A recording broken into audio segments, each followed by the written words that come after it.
വയനാട്ടിൽ നിന്നുള്ളൊരു വാർത്തയിലേക്കാണ് ഇനി. വയനാട് വൈത്തിരി താലൂക്ക് ആശുപത്രിയിലെ ഉദ്ഘാടന പരിപാടിക്കിടെ പടക്കം പൊട്ടിക്കലും ചെണ്ടമേളവും.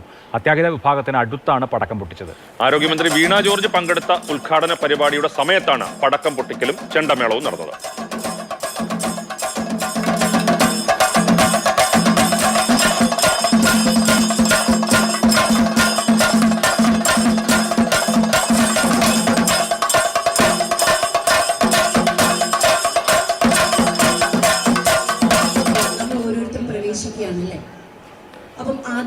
എം കമലാണ് വിവരങ്ങളുമായുള്ളത്. കമൽ, ഉദ്ഘാടന ചടങ്ങുകളിൽ സാധാരണ ചെണ്ടമേളവും പടക്കം പൊട്ടിക്കലും ഒക്കെ ഉണ്ടാകാറുണ്ട്, അത് സാധാരണമാണ്. പക്ഷേ ഇതൊരു ആശുപത്രി അങ്കണത്തിൽ അങ്ങനെ ഉണ്ടാവുന്നത് രോഗികൾക്ക്, പ്രത്യേകിച്ച് കുഞ്ഞുങ്ങൾക്കൊക്കെ വലിയ ബുദ്ധിമുട്ടും ശല്യവും ഒക്കെ ഉണ്ടാക്കുന്നതാണ്. എന്തുകൊണ്ടാണ് ആശുപത്രി അങ്കണത്തിൽ ഇങ്ങനൊരു പരിപാടി സംഘടിപ്പിക്കാൻ സംഘാടകർ തയ്യാറായത്?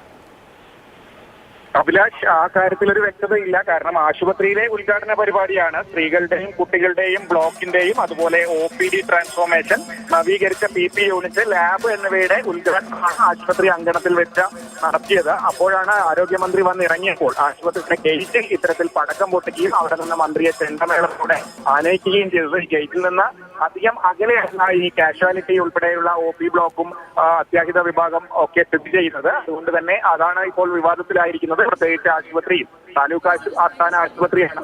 അവിടെ ആശുപത്രി കോമ്പൗണ്ടിൽ ഇത്തരത്തിൽ പടക്കം പൊട്ടിക്കുകയും വലിയ ചെണ്ടമേളം ഉൾപ്പെടെയുള്ള ശബ്ദകോലാഹലം ഉണ്ടാക്കുകയും ചെയ്തതാണ് ഇപ്പോൾ ഈ വിവാദത്തിന് കാരണമായിരിക്കുന്നത്. അഭിലാഷ്, കമൽ, ആരെങ്കിലും പരാതിപ്പെടുക അങ്ങനെ എന്തെങ്കിലും ചെയ്തിട്ടുണ്ടോ? കാരണം ഈ ഒരു ചെണ്ടമേളം പിന്നെയും കുഴപ്പമില്ല, പക്ഷേ ഈ ആശുപത്രി അങ്കണത്തിനകത്ത് തന്നെ പടക്കം പൊട്ടിക്കുക എന്ന് പറയുന്നത് ഇപ്പോൾ പലതരത്തിലുള്ള, ഇപ്പോൾ ഹൃദ്രോഗികൾ ഉണ്ടാകാം, തീരെ കൊച്ചു കുഞ്ഞുങ്ങളുണ്ടായിരിക്കാം, ജനിച്ച ദിവസങ്ങൾ മാത്രമായ കുട്ടികളുണ്ടായിരിക്കാം, അങ്ങനെയൊക്കെ ഉണ്ടപ്പോൾ ഇത് ഈ ആശുപത്രി അങ്കണത്തിൽ പടക്കം പൊട്ടിക്കുന്നത് ആരാണ് ഇങ്ങനെ ഒരു തീരുമാനം എടുത്തത്?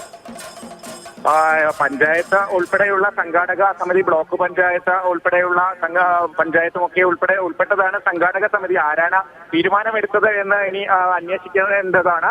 അത്തരം കാര്യങ്ങളൊക്കെ ഈ പരിപാടിക്ക് ശേഷം ആയിരിക്കും കൂടുതൽ വിവരങ്ങൾ നമുക്ക് ലഭ്യമാവുക. കാരണം ഇതുവരെ പരാതിയൊന്നും ഉയർന്നിട്ടില്ല. പക്ഷേ എന്തായാലും ആശുപത്രി അങ്കണത്തിൽ ഇതുപോലെ പടക്കം പൊട്ടിച്ചത് തീർത്തും അനുചിതമായി എന്നുള്ളത് തന്നെയാണ് ഈ സമയത്ത് പറയാനാവുക. രാജീവ്, തീർച്ചയായും ഒഴിവാക്കേണ്ടിയിരുന്ന ഒരു കാര്യം.